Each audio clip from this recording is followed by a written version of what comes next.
He married a poor black woman dying of cancer for the sake of a bet. It was just a game to him, another challenge he couldn't lose. But the more he got to know her, the more he changed. When the truth came out, it was too late. What happened next left him speechless. Don't forget to subscribe and write in the comments what city you're from. Lucas Montgomery had always been a man of certainty. At 34, he was at the pinnacle of his success, an empire of wealth built on ruthless decisions, unshakable confidence, and an unrelenting belief that money was the ultimate measure of a person's worth. His world was filled with luxury, high-rise penthouses, private jets, exclusive clubs, and a revolving door of beautiful but ultimately disposable women who saw him as an object of desire and power. He had no patience for weakness, no sympathy for failure, and no belief in altruism.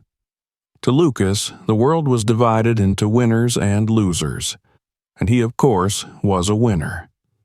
That night, the air in the private club was thick with the scent of expensive whiskey and cigars, the chatter of the ultra-rich blending into the sultry jazz humming from the speakers. Lucas lounged in the VIP section with his closest friends, men who, like him, had climbed the social ladder not with kindness, but with ambition and sharp intellect. They weren't sentimental. They measured success in numbers, net worths, acquisitions, conquests. The conversation that evening had drifted toward an ongoing debate, the gap between the wealthy elite and the rest of society. "Come on, let's be honest," Lucas said, smirking as he swirled the amber liquid in his glass. "People are poor because they make bad choices. They lack ambition. They are complacent. They settle for mediocrity and then cry about it." Across from him, Graham, a hedge fund mogul with a perpetual air of cynicism, chuckled. "No argument here. It's simple economics. The weak get left behind." Caleb Turner, however, had a different expression, one that Lucas recognized well. It was the look of a man about to make things interesting. Caleb had been one of Lucas's longest-standing friends, though the word friendship was used loosely in their world. They were competitors, two predators constantly testing each other's limits. Caleb leaned forward, resting his glass on the marble table. "You really believe that, don't you?" Lucas raised an eyebrow. "I wouldn't have said it if I didn't." A slow smile crept across Caleb's face. "Then let's put that theory to the test." Lucas leaned back, intrigued. "I'm listening." Caleb glanced around the table, making sure all eyes were on him. "I bet you couldn't take a woman, someone completely outside of our world, and turn her into the kind of woman who belongs in it." Lucas exhaled sharply, unimpressed. "You're telling me to Pygmalion some girl into high society? Come on, Caleb, that's too easy." Caleb shook his head. "Not just any girl. Someone who has absolutely nothing in common with you. No models, no businesswomen, no social climbers. Someone truly ordinary." Lucas smirked. "Define ordinary." Caleb's gaze flicked to the bar, then past it, toward the floor-to-ceiling windows that overlook the city. "I mean, someone like her." Lucas followed his line of sight and saw a woman outside the club. She wasn't waiting for a cab or loitering for attention. She was walking past, carrying a bag over her shoulder, her stride purposeful. Even from a distance, he could see she didn't belong to their world. No designer clothes, no jewelry, nothing that suggested she had ever stepped foot into places like this. Lucas frowned. "That's your pick?" Caleb shook his head. "No, but someone like her, a nobody." He paused, then added with a sly grin, "Someone who wouldn't be impressed by you." A ripple of laughter moved through the group, but Lucas remained unfazed. "And the stakes?" he asked, taking another sip of his drink. Caleb's grin widened. $2 million. If you can marry her and keep her in your world for 6 months, I'll pay you. No tricks, no contracts, just you proving your point." The others at the table exchanged amused glances, already entertained by the mere thought of Lucas attempting such a ridiculous challenge. Lucas chuckled. $2 million is pocket change to me." Caleb shrugged. "Then don't do it for the money. Do it to prove you're right, that anyone can be bought, shaped, and molded." Lucas set down his drink, considering it for a moment. It wasn't about the money. Caleb was right about that. It was about pride, about proving a point, about winning, as he always did. Finally, he smirked, lifting his glass in a silent toast. "Fine. Get the check ready, Caleb, because I'm going to win." The laughter at the table grew louder, and the night carried on. But deep down, Lucas felt a flicker of something new. Excitement. This was different from his usual games. It was a challenge, and Lucas Montgomery never lost a challenge. Lucas Montgomery didn't waste time once he had set his mind on something. The next morning, he had his assistant compile a list of places where he might find a woman fitting the bet's requirements. It had to be someone completely outside his world. No social connections, no ambitions of wealth, and, most importantly, someone who wouldn't be swayed by his money and power. She needed to be a challenge. His assistant, a sharp woman named Evelyn, was skeptical but professional. She handed him a list of locations: community centers, small diners, local grocery stores, and working-class neighborhoods. "If you're serious about this, you'll need to go somewhere that doesn't cater to people like you," she said dryly. Lucas smirked. "That's the whole point." That evening, he took a drive through a part of the city he rarely visited. The streets were lined with old brick buildings, corner stores, and modest apartments. The luxury sports car he drove felt out of place here, drawing glances from pedestrians. But Lucas barely noticed. He was on a mission. As he slowed near a small community center, his attention was caught by a woman outside. She was helping an elderly man into a van, carefully adjusting his seatbelt while speaking to him in a warm, reassuring voice. She had short, curly black hair, dark brown skin that glowed under the street lights, and a slim frame. Her clothes were simple: jeans and a faded t-shirt with the name of the center printed across the front. Nothing about her appearance spoke of wealth or status, but there was something else, a presence. Lucas watched as she waved to the elderly man as the van drove off, then turned back toward the building. The way she carried herself intrigued him, strong but not hardened, gentle but not naive. She was exactly what he was looking for. Lucas parked his car and stepped out, adjusting the sleeves of his tailored shirt. As he approached the entrance, he glanced up at the peeling sign, Hope Haven Community Center. Inside, the building was modest, filled with the sounds of chatter and activity. Volunteers sorted through donated clothes, served food, and helped visitors with paperwork. The air smelled of warm bread and coffee, the atmosphere vibrant despite the worn-down walls. And then he saw her again. She was at the back of the room, crouching down to talk to a little girl who clutched a tattered stuffed rabbit. The girl looked uncertain, and the woman, Ava, as her name tag read, offered a soft smile, gently tapping the rabbit's nose before handing the girl a fresh set of clothes. Lucas felt something strange. For a moment, just a brief one, he felt completely out of place. Then he pushed the thought aside and strode forward. "Excuse me," he said smoothly. Ava glanced up, her deep brown eyes meeting his. There was no flicker of recognition, no widened eyes or impressed expression, just calm curiosity. "Can I help you?" she asked. Lucas flashed his most charming smile, I was just passing by and saw this place. Decided to take a look inside. Ava studied him for a moment, clearly unconvinced. People don't usually pass by here in a suit like that. Lucas chuckled. Fair point. Maybe I'm looking to do something different. Get involved. She raised an eyebrow. You want to volunteer? The skepticism in her voice was obvious. Lucas played along. Why not?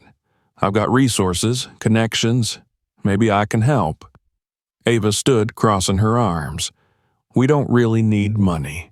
What we need is time and effort.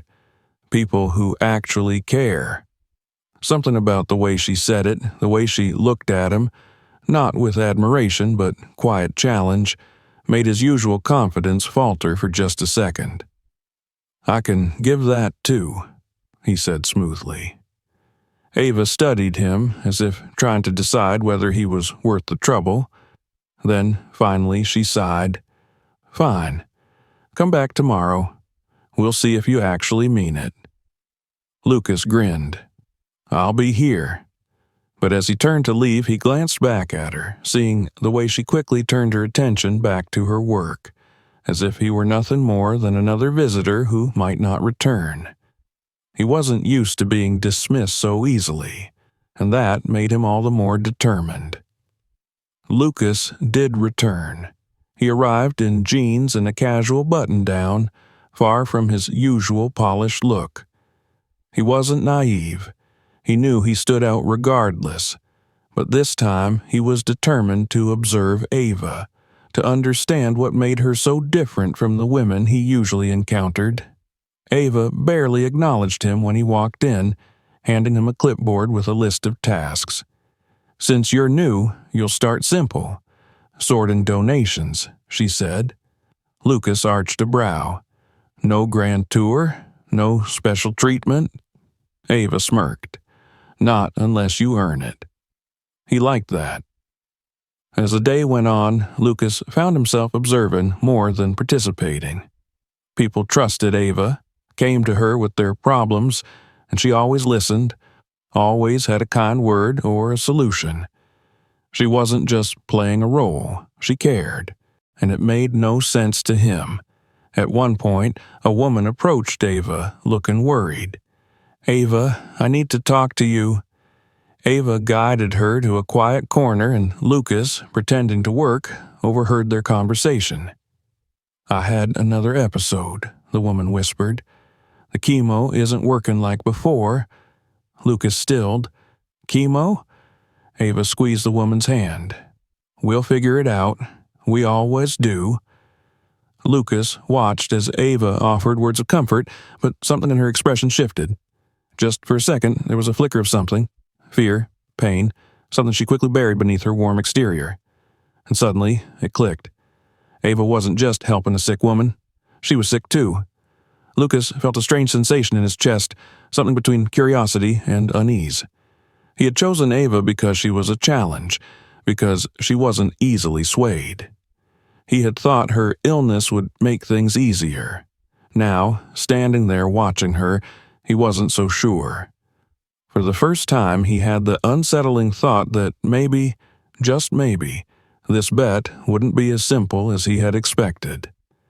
Lucas Montgomery had always believed that the world functioned in a clear hierarchy, those who had power and those who were beneath them. The strong dominated, the weak were left behind. That was how he had built his empire, how he had climbed to the top without ever looking back at who he stepped over along the way. But here, in this rundown community center, surrounded by people who had nothing, he was beginning to see a world that didn't fit his narrative. He kept showing up. At first, it was out of obligation, a part of the game he was playing, the bet he intended to win. He volunteered when Ava asked, moving boxes, handing out food, and pretending he cared. But as the days stretched into weeks, something strange happened. He started to listen. He started to notice. Ava treated him no differently than she treated the homeless man who came in every morning for a hot meal, or the single mother who needed a safe place for her child. She didn't fawn over him, didn't try to impress him, didn't act as if his presence was anything special. To her, he was just another pair of hands to help, and that both irritated and intrigued him. He was used to admiration, used to being treated like he was above others. But here, in Ava's world, his money, his reputation, his status meant nothing. One afternoon, he found himself sitting in the break room, watching Ava as she cleaned up after a long day of work. She looked exhausted, yet there was no trace of bitterness in her expression. If anything, she seemed content. That confused him. She knew she was dying. She had limited time, yet she spent her energy taking care of people who had nothing to offer her in return. It made no sense. "You never slow down," he commented, watching as she wiped down the counters. She glanced at him, amusement flickering in her eyes. "And you never actually do any of the real work." He smirked. "That's not true. I carried boxes today. For 10 minutes before you got distracted by your phone." Lucas chuckled, but there was something about the way she spoke to him that made him want to do better, to prove that he wasn't just another spoiled billionaire playing pretend. He couldn't remember the last time someone had challenged him like this. The days continued, and Lucas found himself drawn deeper into Ava's world. He saw the way people gravitated toward her, the way she had a natural ability to make people feel seen and valued. He watched her comfort an elderly woman who had lost her home, sit with a teenage boy who had nowhere else to go, laugh with a little girl who had been through more hardship than most adults. It was a world where kindness wasn't a performance, where people leaned on each other because they had no other choice. One evening, after most of the volunteers had left, Lucas found himself walking with Ava through the quiet streets near the center. She moved through the neighborhood like she belonged there, greeting people by name, stopping to ask about their families, their struggles. "You could be doing anything with your time," he said, shoving his hands into his pockets. "Why this?" Ava gave him a sidelong glance. "Why not this?" "You could be traveling, seeing the world, doing things for yourself." A soft smile touched her lips. "That's not what matters to me. People matter. Making a difference, even if it's small, matters." He didn't understand that. Or maybe he just didn't want to. He had spent his life chasing things: money, power, admiration. He had built walls so high that nothing could touch him. But Ava was different. She wasn't afraid of connection, of feeling, of caring. As they walked, he noticed the slight hitch in her step, the way she rubbed at her arm as if trying to hide the discomfort. He knew she was in pain, knew her body was failing her little by little. And yet she never complained, never let it slow her down. The more time he spent with her, the more unsettled he became. At first, it had been easy to think of her as just another part of the bet, another puzzle to solve. But now he wasn't sure what he was trying to prove anymore. He found himself wanting to be around her, not because of the challenge, but because there was something about her that made the world feel different. He didn't like that feeling. He told himself it was just curiosity, that he was intrigued because she was unlike any woman he had ever met. But deep down, a quiet part of him whispered that it was more than that. That maybe, just maybe, he was beginning to see her as something more than a bet. And that terrified him. For the first time in his life, Lucas Montgomery wasn't sure if he was in control. Lucas found himself returning to the community center, even when he didn't have to. At first, he told himself it was still part of the game. He had a role to play, and to win this bet, he had to be convincing. But the more time he spent there, the more he realized that his reasons were becoming less clear. Ava's world was unlike anything he had ever known. People didn't care about his last name, his bank account, or the power he wielded in boardrooms. They only cared about what he was willing to give of himself, and for the first time in his life he wasn't sure he had anything real to offer. The more he observed Ava, the more he questioned everything he had once believed about strength and success. She was dying. He had known that from the beginning, but she refused to let that define her. She didn't dwell on what she was losing, didn't waste time feeling sorry for herself. Instead, she poured what remained of her life into helping others, as if ensuring that her time here, however short, meant something. That was what made no sense to him. One evening, as they were cleaning up after an event at the center, he caught her rubbing her wrist again, wincing slightly as she stacked a pile of donated books onto a shelf. He had noticed it before, the subtle moments when the pain flickered across her face before she forced herself to keep moving. This time, he couldn't ignore it. "You should sit down," he said, watching her closely. She shook her head, forcing a smile. "I'm fine." "You're not fine," he countered. "You never stop, even when you should." She exhaled slowly, looking at him as if deciding whether she wanted to let him in. "If I stop, it'll feel real," she admitted softly, "and I don't want to waste the time I have left thinking about what I can't change." Her words hit him harder than he expected. She spoke about death with an ease that unnerved him, as if she had already made peace with it, while he was still struggling to accept the fact that she was slipping away day by day. He wanted to say something, to argue that she should be fighting, that she should be doing everything in her power to hold on to life. But that was the difference between them. She had already figured out what truly mattered. He was the one who was still lost. Later that night, he found himself sitting alone in his penthouse, staring out over the glittering city skyline. This was his world. Glass towers stretching into the sky, cars racing down endless streets, people chasing after more wealth, more power, more distractions. It had always been enough for him. But now, after everything he had seen, after everything Ava had shown him, it felt hollow. For the first time, he wondered if he had spent his entire life chasing the wrong things. The next day, at the center, he arrived earlier than usual. He had spent the morning reading about Ava's condition, researching treatments, searching for solutions.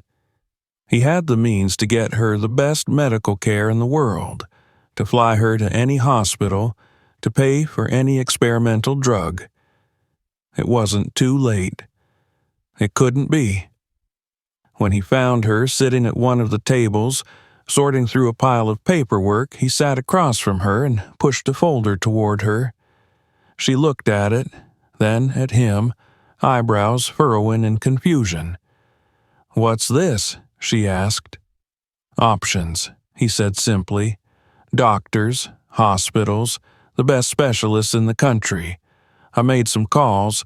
You could start treatment immediately." Ava stared at him for a long moment, then slowly closed the folder without even looking inside. "Lucas?" "No," he cut in. "Don't say no yet. Just think about it. You don't have to accept anything today, but don't just give up." She sighed, her expression unreadable. "I'm not giving up. She hesitated, searching for the right words. "I don't want my life to become a fight against something I can't win. I don't want to spend my last days in hospitals, hooked up to machines, when I could be here doing something that matters." Anger flared in his chest, unexpected and raw. "So you're just going to let it happen?" Ava reached across the table, resting her hand lightly over his. "I'm going to live, Lucas.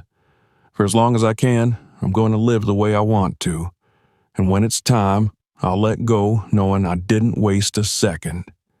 Her touch was warm, grounding him in a way that nothing ever had before.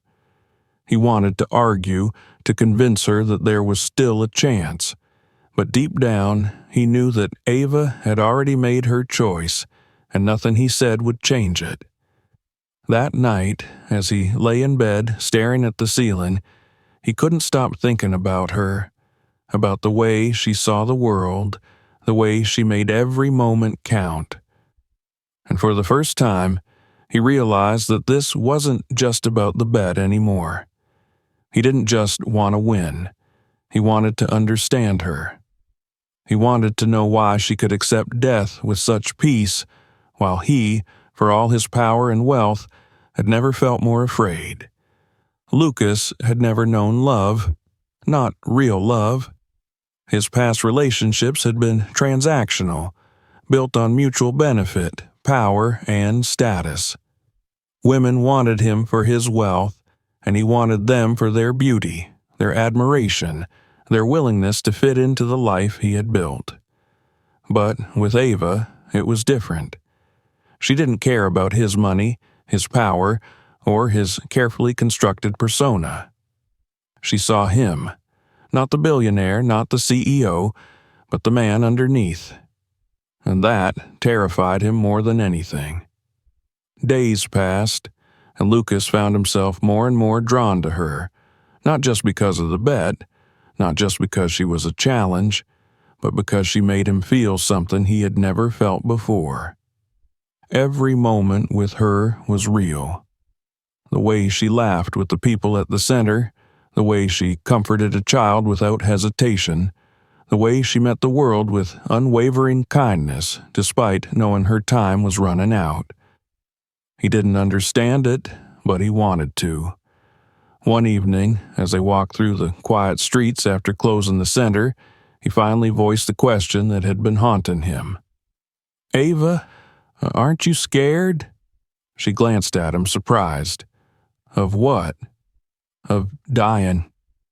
Ava was silent for a moment, then she exhaled softly. "I used to be," she admitted. "When I was first diagnosed, I was angry.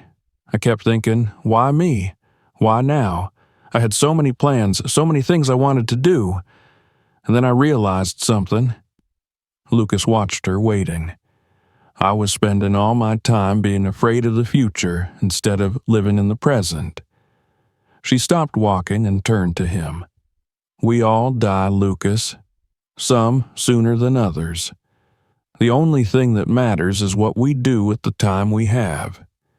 He wanted to tell her that it wasn't fair, that she should have more time, that she should be fighting, but he knew she had already made peace with it. She had accepted something that he, for all his control over life, couldn't. That night, as he lay awake in bed, he realized something terrifying. He loved her. It wasn't just fascination, wasn't just intrigue. It was love. Real, deep, terrifying love. The kind that made him want to protect her, to hold on to her, to somehow defy the inevitable and keep her with him forever. The next day, he did something impulsive. He took her to one of the finest restaurants in the city, a place where the elite gathered, where every dish was meticulously crafted, where the air itself seemed to hum with exclusivity. He wanted to show her his world, to make her see that she could be part of it. But as they sat at the candlelit table, watching the waiters pour them expensive wine, he saw something in her eyes. Not discomfort exactly, but detachment. "This isn't you," she said gently, setting down her glass. Lucas frowned. "What do you mean?" "This world, the wealth, the luxury. I know it's yours, but it's not mine, and it never will be." He clenched his jaw. "But it could be." Ava smiled, and it was the saddest smile he had ever seen. "Lucas, I don't want to spend the time I have left pretending to be someone I'm not." He stared at her, heart pounding, feeling a frustration he couldn't put into words. He wanted her to fit into his life, wanted to keep her in his world, wanted her to see that she didn't have to just accept things the way they were. But then he realized she didn't need to change. He was the one who did. That night, instead of taking her back to her small apartment, he drove them out of the city to the countryside where the stars stretched endlessly across the sky. They sat on the hood of his car, watching the world in silence. "I love you," he said finally. The words felt foreign on his tongue, unfamiliar but undeniably true. Ava turned to him, eyes soft. "Lucas, don't say anything," he murmured. "Just let me have this moment." She reached for his hand, lacing her fingers through his. They sat there in the quiet, the only sound the distant rustling of the trees, the steady beat of their hearts.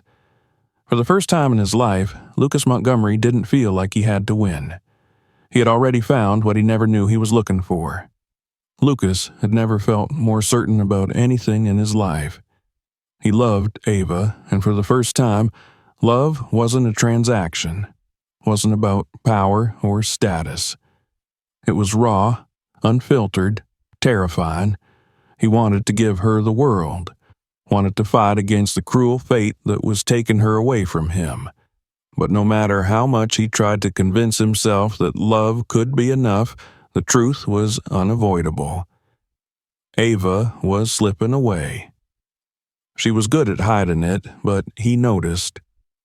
The way her energy waned faster each day, the way her hands trembled slightly when she thought no one was looking, the weight she was losing despite trying to act as if nothing had changed. He saw it all, and it filled him with a desperation he couldn't contain. One evening, after another long day at the center, he confronted her. "You need treatment, Ava," he said, his voice strained, his hands gripping the edge of the table between them. "I can take you to the best hospitals. I can fly you anywhere in the world. Just let me help you." Ava looked at him with those calm, steady eyes, the ones that held more wisdom than he thought possible. She had already made peace with her fate. He hadn't. "Lucas," she said gently, reaching across to touch his hand. "I'm not afraid." "Well, I am," he snapped, pulling his hand away. He ran a frustrated hand through his hair, pacing the room. "I can fix this, Ava. You just have to let me." She sighed, a small sad smile touching her lips.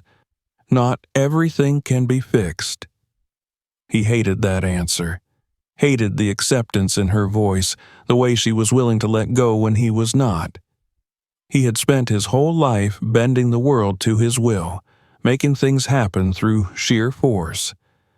But this was the one thing he couldn't control, and that terrified him.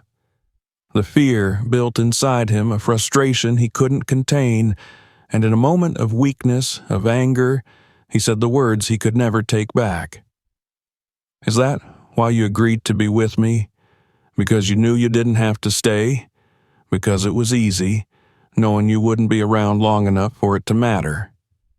The moment the words left his mouth, he knew he had shattered something. Ava's expression didn't change at first, but the light in her eyes dimmed, and that hurt more than if she had screamed at him. She pulled her hands into her lap, exhaling slowly. "That's not fair," she said quietly. Lucas felt sick. He had spent his entire life keeping people at a distance, never allowing himself to be vulnerable. And now that he was destroying the one thing that mattered most to him. "I didn't mean—" "Yes, you did," she interrupted, standing up. She didn't look angry. That would have been easier. Instead, she looked disappointed, and that was so much worse. Lucas reached for her, but she stepped back. "Ava, please." She shook her head. "I need time, Lucas." And then she left. The next few days were the longest of his life. Ava didn't come to the center, didn't answer his calls. He waited outside her apartment, but she never opened the door. He had never felt this powerless before, had never cared enough to feel this kind of pain. He had built his whole life on control, but now he had none. Then, just as he was about to go to her one last time, Caleb showed up. Lucas had nearly forgotten about the bet. It felt irrelevant now, something he wished had never existed. But Caleb, always the opportunist, never forgot. "Well, well," Caleb said with a smirk, stepping into Lucas's office as if he owned the place. "I hear things have gotten complicated." Lucas glared at him, exhausted. "Get out." "Relax," Caleb said, settling into the chair across from him. "I'm just here to check in, see how our little experiment is going." Lucas clenched his fists. "It's not a game, Caleb." Caleb chuckled. "Oh, but it was. Don't tell me you actually fell for her." Lucas didn't answer. He didn't need to. Caleb could see it in his face, in the way his jaw was tight, in the way his eyes were darker than usual. "Oh, this is priceless," Caleb laughed. "You really got caught up in your own trick, huh?" Lucas felt something snap inside him. He lunged forward, gripping Caleb's collar, his voice low and dangerous. "Shut up." But Caleb wasn't intimidated. If anything, he looked amused. I wonder what she'd say if she knew the truth. Lucas froze. A cold, sinking feeling spread through his chest. Caleb grinned. "You haven't told her, have you?" Lucas swallowed hard. "Oh, man," Caleb said, shaking his head. "And here I thought you were finally growing a conscience. Guess not."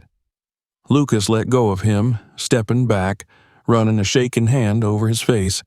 "Tell her, don't tell her, it doesn't matter," Caleb said, adjusting his collar. "But one way or another, she's going to find out. And when she does, well," he shrugged, "I guess we'll see just how real your little love story is." And with that, he walked out, leaving Lucas alone in the suffocating silence of his own thoughts. Ava was already slipping away from him, and now, he knew, he was about to lose her completely. Lucas had always believed that money could solve anything. Problems were just obstacles waiting to be bulldozed by power, influence, or sheer determination. But now, as he stood outside Ava's apartment, his hands clenched into fists, he realized that there were some things money couldn't fix. Some things, once broken, could never be made whole again. Ava still wasn't answering his calls. Days had passed since she had walked away from him, and he had spent every waking moment trying to think of a way to make things right. But nothing felt like enough. Not after what he had said, not after the way he had hurt her. Then came the moment he had been dreading. He had been sitting in his car, parked across the street from her apartment, debating whether he had the right to go up and knock again, when he saw her. She was stepping out onto the sidewalk, dressed in a simple sweater and jeans, her face paler than usual, her body looking even thinner than before. But she wasn't alone. Caleb was standing beside her, leaning casually against a lamppost, a knowing smirk playing at his lips. Lucas felt his stomach drop. Ava's face was unreadable as she listened to whatever Caleb was saying, her arms crossed tightly over her chest. But then, as if sensing Lucas's presence, she turned her head and met his gaze across the street. In that instant, he knew. She knew everything. His body moved before his mind could catch up. He shoved open the car door, striding toward them, his heart pounding in his chest. Ava didn't move. She just stood there, watching him, her expression heartbreakingly calm. Caleb turned as Lucas approached, grinning. "Well, well, right on cue." Lucas barely heard him. His entire focus was on Ava. "Ava, She held up a hand, stopping him mid-sentence. "Don't." The coldness in her voice was like a slap to the face. She turned to Caleb. "You can go now." Caleb smirked, clearly pleased with himself. Oh, I think I'll stay. This is way too good to miss. Ava didn't even look at him. I said, go. Caleb let out a low chuckle, shaking his head. You're no fun. He patted Lucas on the shoulder as he walked past. Good luck explaining this one, buddy. Lucas barely noticed him leave. He was still staring at Ava, feeling the weight of everything that had just happened pressing down on him like an avalanche. Ava, I can explain, he said, his voice tight with desperation. She shook her head, her eyes shining with something he couldn't bear to name. There's nothing to explain, Lucas. I know everything. He swallowed hard. It wasn't what you think. Yes, it started as a bet, but You what? She interrupted. You fell for me? You changed? You realized that I was more than just some game?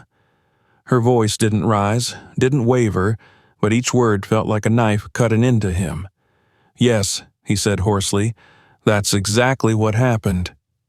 Ava exhaled, looking away for a moment before shaking her head. And how do I know that's not just another lie? Lucas felt something inside him crack. He had spent his life being untouchable, unshakable, immune to emotion. But now, standing in front of Ava, watching her look at him as if he were a stranger, he felt like he was crumbling.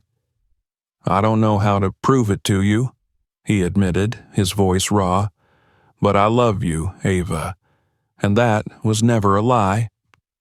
She closed her eyes for a moment, and when she opened them they were filled with something that looked an awful lot like sorrow. I believe you, she said quietly, but that doesn't change anything. Lucas felt the world tilt. Ava, please. She shook her head. This whole time I thought I was choosing to be with someone who saw me for who I was. But you... She swallowed, her voice faltering for the first time. You chose me because of a game, because of some sick challenge between you and your friends. I didn't know it would turn into this, he whispered. Neither did I. Silence stretched between them. Lucas wanted to reach for her, to make her see that he was different now, that she had changed him in ways he never thought possible. But she was already stepping back, already closing the distance between them. I can't do this, Lucas, she said. I don't have time to waste on lies. He wanted to tell her that it wasn't a waste, that the last few months had been the only time in his life that had ever felt real. But the words stuck in his throat, useless. Ava turned and walked away, and Lucas let her go. The days that followed were a blur. He stopped going to work, stopped answering calls. He spent hours staring at the ceiling of his penthouse, his mind replaying every moment with her, trying to figure out where it had all gone wrong. But deep down, he knew. He had been the one to destroy it. Then came the phone call. It was Evelyn, his assistant. Her voice was unusually quiet, hesitant in a way he had never heard before. Lucas, she said, you need to come to the hospital. The world went still. He gripped the phone tighter. What? It's Ava. A pause. She collapsed. Lucas didn't remember driving, didn't remember running through the hospital halls, shoving past people, demanding to know where she was. All he knew was the hollow feeling in his chest when he finally found her. She was lying in a hospital bed, her skin too pale, her body too still. Machines beeped softly beside her, an IV line running into her arm. He sank into the chair beside her, his hands trembling as he reached for hers. Ava, he whispered. Her eyes fluttered open, and for a moment they softened. Lucas, he swallowed hard. I'm here. She exhaled, her fingers weakly curling around his. You don't have to be. He shook his head fiercely. Yes, I do. Ava gave him a small, tired smile. You finally learned how to stay. Lucas felt his throat tighten. I'm not going anywhere. She squeezed his hand, but he could already feel her slipping away, and this time there was nothing he could do to stop it. She was gone by morning. Lucas didn't cry. He didn't speak.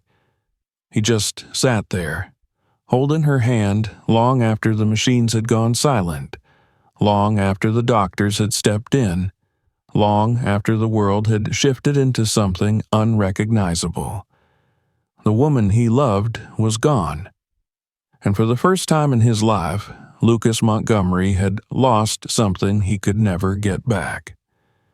Lucas had always believed that grief was something that could be controlled, compartmentalized, shoved into a box, and locked away where it couldn't touch him. He had spent his entire life mastering the art of detachment, of keeping his emotions at a safe distance.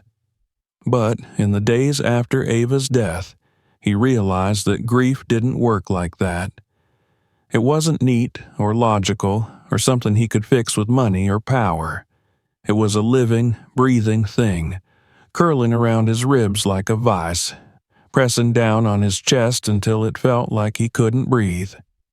He went through the motions, attending the funeral, shaking hands with people he didn't know, listening to empty condolences that did nothing to dull the ache inside him. He stood there, in the small church where the service was held, surrounded by people from the community center, by those whose lives Ava had touched, by the faces of the people who had loved her long before he had come into her world. They all knew who he was. Some looked at him with pity, others with quiet judgment. He didn't deserve their sympathy. He had been the last person to truly understand what she meant to the world, and by the time he had, it had already been too late. As he watched them grieve, he realized something. Ava hadn't left behind wealth or power or status. She had left behind people. Lives she had changed. People she had lifted up. Small acts of kindness that had rippled out into the world in ways she would never see. And in that moment, Lucas knew that he had spent his entire life chasing the wrong kind of legacy. In the weeks that followed, he withdrew from everything. He barely set foot in his office, barely spoke to the people who worked for him. The empire he had spent years building suddenly felt meaningless. He had spent so much time trying to win, but now that he had everything, he realized he had nothing at all. One day, he drove back to the community center. It felt different without her there. Quieter, less alive. The people still came, the volunteers still worked, but there was an emptiness that hadn't been there before. He walked through the halls, remembering how Ava had moved through this space, how she had made people feel safe and valued and seen. He found himself sitting in the director's office, the woman in charge looking at him with wary curiosity. "What do you want, Mr. Montgomery?" she asked. He hesitated. He wasn't sure how to explain it. How could he put into words what Ava had done to him, how she had changed him? He couldn't bring her back, couldn't undo the past, but maybe he could do something else. "I want to help," he said finally. "Whatever you need. Money, resources, expansion. I want to make sure this place never has to struggle again." The woman studied him carefully. "Ava never cared about money," she said. "I know," he admitted, "but I do, and I know what it can do when it's used for the right things." For the first time in his life, money wasn't something he was using to buy influence or power. It was something he could use to create, to build, to make something real. The community center became his first project. He expanded its reach, funded new programs, built medical services for those who couldn't afford treatment. But it wasn't just about the money. He was there, present, involved. He spoke to the people Ava had once helped, listened to their stories, learned their names. But it wasn't enough. Ava had given everything she had to the people who needed her, but in the end, no one had been able to save her. Lucas had spent sleepless nights thinking about how different things could have been if she had gotten treatment earlier, if she had had more resources, if the world had been fairer to people like her. And so, he made a decision. He sold his company. The business that had defined him, the empire he had spent his entire life building, the legacy he had once thought would make him immortal. It was gone. The press called it reckless. His investors called it insanity. But he didn't care. He took the billions he had amassed and put them into something that mattered. The Ava Carter Foundation was born. A charity focused on providing medical care to those who couldn't afford it, offering financial support to cancer patients, funding research for treatments that could have saved people like Ava. He put his name behind it, his resources, his time. At first, people thought it was just another vanity project, another billionaire trying to ease his conscience. But Lucas didn't disappear after the headlines faded. He was there, at the hospitals, at the clinics, at the fundraisers. He sat with families, with patients, with people who were where Ava had once been. He wasn't just throwing money at a problem. He was trying to be part of the solution. It took years, but slowly the foundation grew into something that wasn't about him. It was about Ava, about the people she had fought for, the lives she had touched.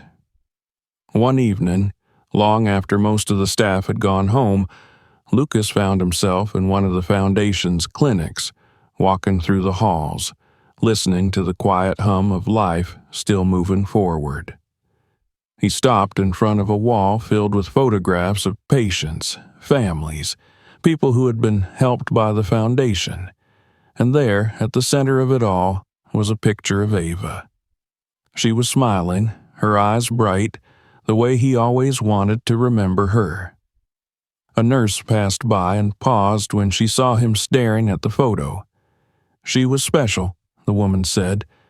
Lucas nodded, his throat tight. "Yeah," he said softly. "She was." For the first time in his life, he understood what it meant to leave behind something real. Not wealth, not power, but love. And in that moment, he knew. Ava had saved him, and now it was his turn to make sure that the world never forgot her name. If you enjoyed this story, don't forget to subscribe for more. Let us know your thoughts in the comments. Watch more stories like this by clicking on the next video, and feel free to share this one with your friends.